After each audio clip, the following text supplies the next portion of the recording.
LB checking in, man. Keep it locked in, but in between the lines with Coach Stella. You feel me? You did.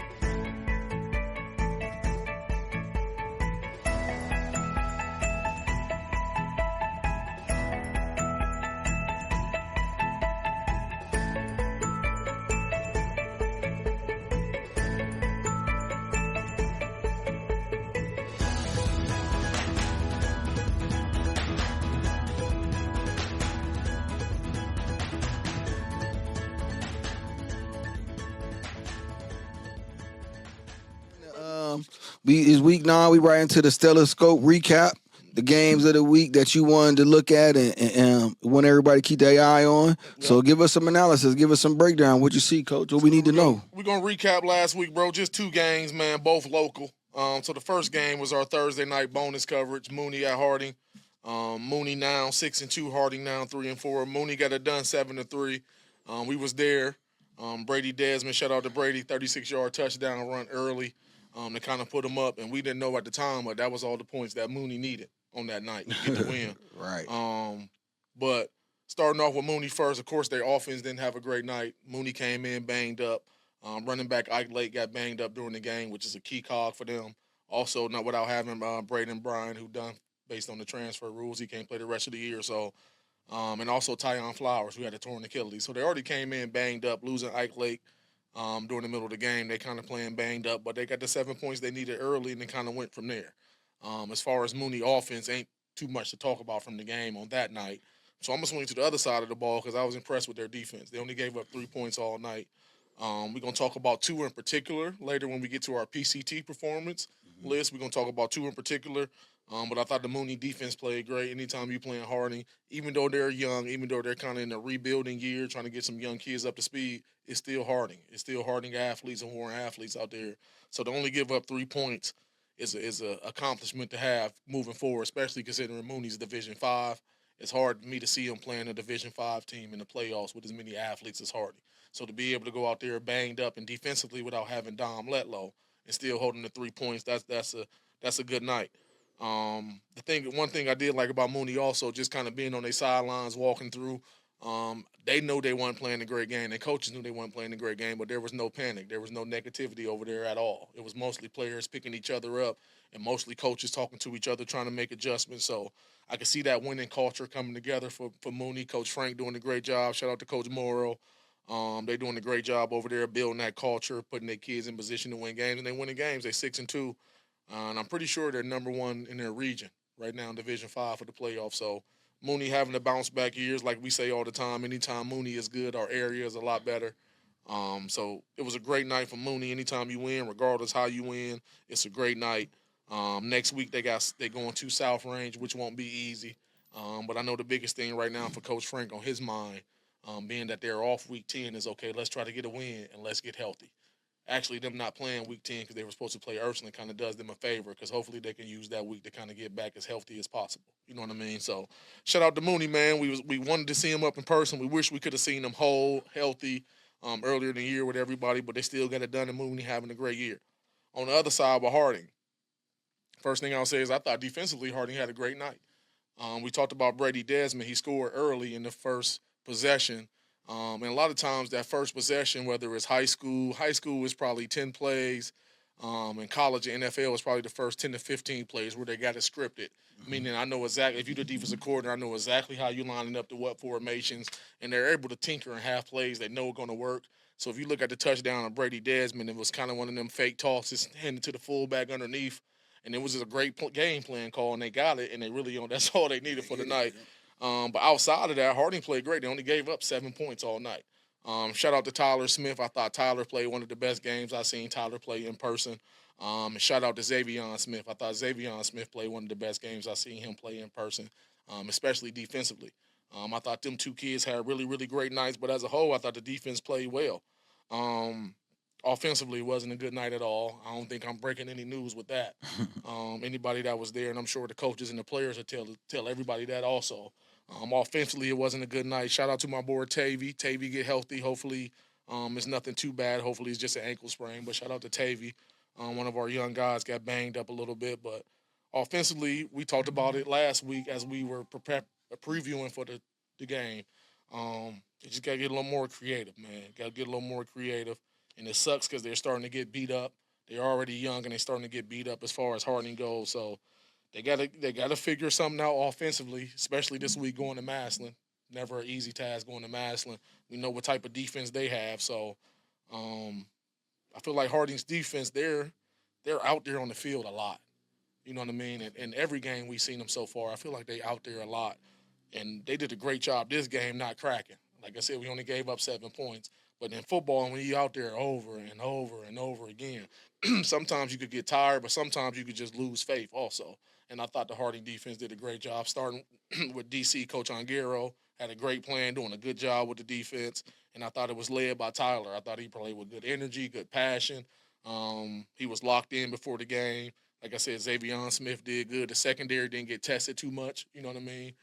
Shout out to Tone Dukes, man. My boy Tone had a big hit, came down, had a big hit. So defensively, I thought they did everything they needed to do to win the game. They just needed Harding's offense to make one play. They lost 7-3. If we make one play, we probably win if we get a touchdown. The one thing I will question that I didn't like is I wish they had just went to GG earlier in the game when we got in the red zone a little earlier. I know it was at least 3 times, not counting the last possession, but at least 2 times prior. The one we kicked the field goal, I felt like it was a time before that. If we kicked the field goal, it's probably 7-6 at halftime. And now we might be able to drive and get in field goal range to kick the field goal and win the game moving forward. So that's the only thing I kind of didn't like. I wish we'd have fell back on Gigi a little bit more because, as I said last week, I feel like he's the best player right now. Offensively and special teams, I feel like he's been the best player on the Warren G. Harding team this year based on what his job title entails, what his description entails, and him doing his job. He's been consistent. And the play that he had last week against Boardman, I'm going to talk about that a lot because that was a big-time play even though they lost. So that was what I seen pretty much. Offense got to be better. Again, that ain't breaking news. But shout out to the defense for playing a good game. Not good enough to get the win. I know Coach Ongaro going to tell them, let's take it to the next level. What would the next level be? Shout out to my boy Kai. No shade at Kai, but we got to get that pick 6. You know what I mean? You said it last week. Let's get a sack, get a strip, force fumble. Was at that point now where the defense, yeah, y'all playing solid, y'all doing y'all job, but that ain't good enough to win game. So we got to take it to the next level. So let's get our hands on more footballs. Let's try to get some strip fumbles, some strip sacks, or some pick 6s. So, but shout out to the guys, man. You know, it's always love with the kids in Warren, man. Hopefully they get back to the drawing board, but we got to get better quick, especially going to Massillon this week. Yeah, I think I don't need to add too much to what you said about the situation. I'll defer to you for the details and the X's and O's as far as it go. Mooney, we got to see him up close, like you said. They were a little banged up, but so they got the job done. And to add to that, you can see the swagger. You can see the kids out there having fun. Coaches too. Right, yeah, coaches out there too. So, you know what I'm saying? Shout out to them guys. It's always good to see, a group of kids who enjoy playing together, having fun. Right. You know what I'm saying? You can see them building that. Right, yep. Going into, coming into Mullencoff Stadium, like you see a lot of, and I'm sure we'll allude to this later or another time when we have more time to talk about culture, right? But you can tell, like, these teams be up for coming in Mullencoff. You know what I'm saying? Right. They it's a historical football place, a field that they've heard about. Their coaches talk about it, and to you and I, you know what I'm saying? We may feel as the natives that we may be a little removed from what we're accustomed to as far as the culture and the energy in the building. However, these other teams don't take for granted the opportunity to come in Mullencoff Stadium and get a W during their 10-year playing high school football. So shout out to Mooney. As far as the guys at Harding, like you said, give up only 7 points. You can't be mad at that. You can't be mad at that. The offense got to find a way to score. On the bright side for Harding, I think everybody made it home okay. Aside for that, I mean. And to your point, bro, like, So week 3, Harding played Madison Perry. I could be wrong, but I think it was week 3. Mm-hmm. I remember Coach Spencer Leno saying that. Saying, man, I remember coming down here playing when I was a player, and we wanted to get a win. There's nothing like getting a win at Molotov Stadium. And I will hope what everybody around Harding will understand is we got this beautiful indoor, and we got all this stuff we doing to the stadium, and we got a new school, and we got this and that and this and that and this and that. That's cool, but it don't really look as good when you're losing and when you're not handling your business. And it kind of get to a point to where it's like, okay, is our culture shifting more to where we care about all this stuff more? Or are we going to get back to the grit and grind of what built this tradition and what got us to the point where Warren G. Harding football is a household name, not in Ohio, not in Northeast Ohio, but the United States of America. No matter where you go in the United States of America, if you tell somebody you played football at Warren G. Harding, they might not remember you, but they can remember somebody you played with, somebody who played close to you, somebody they may have played against you. Yeah, the historical pedigree for sure. It's a historical place, so you won't be able to find probably 50, 75 more high school, produce more pros than us and did the stuff that we did as far as a school from this small town. So we got to kind of get back to that. We're going to save that for a segment. My phone blowing up, whether it's people I went to school with, kids I coached that's younger, people that's older, people out of states. Everybody want me to talk about the state of Warren football, and I am. But we're going to save that for a special We'll save it for another time. So moving on to our next game. Who we got, Coach? The next game, we have Poland at Girard. Was a big game for Girard coming in 7-0. Poland was coming in 6-1. And it was a big game because, as we know, Girard got the win 29-28. I don't know if you've seen this, bro. That was the first time they beat them since 96. Since 1996. And honestly, shout out to Coach Pearson. Coach Pearson was playing on that team last time they beat Poland, and now we know Coach Pearson is the head coach. So shout out to Girard. They got it done. NE8 conference battle. It was a back-and-forth game all night. Really good football game. Playmakers for both teams stepped up and made plays. As I went back and watched the game and then read all the articles based on it, most of the big names for both teams, they showed up and showed out. They made plays somehow, some way. And that always kind of gives you a good football game, especially when you got two good teams, two good coaching staff. So shout out to Girard to getting it done. Poland, shout out to Poland kids. Vito had a night. Chase made plays. David and Pandu made plays. JJ Fonda, Angelo. So all of their big names made plays and had a good night. They needed to do a little bit more, but it wasn't like they didn't show up. It wasn't like they weren't ready or played a bad game. Sometimes you play against somebody that's a little bit better than you for that night. And on that night, it was Girard. Girard been on the heater. They 8-0 now.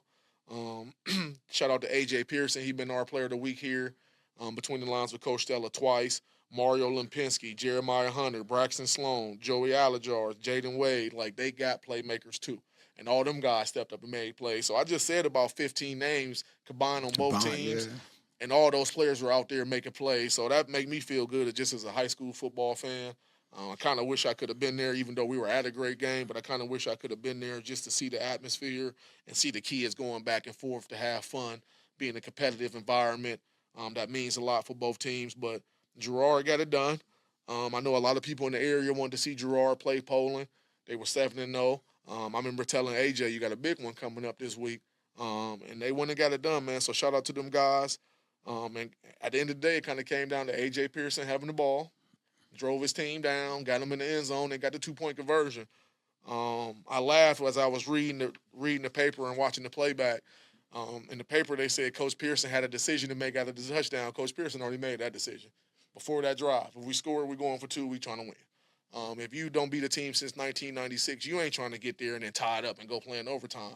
So shout out to Coach Pearson, man, for believing in your kids, making that winning call. And then it always helps when your son is probably the best player on the field and the quarterback, so you can keep the ball in his hands. So, like I said, shout out to Coach Pavlansky and Coach Pearson.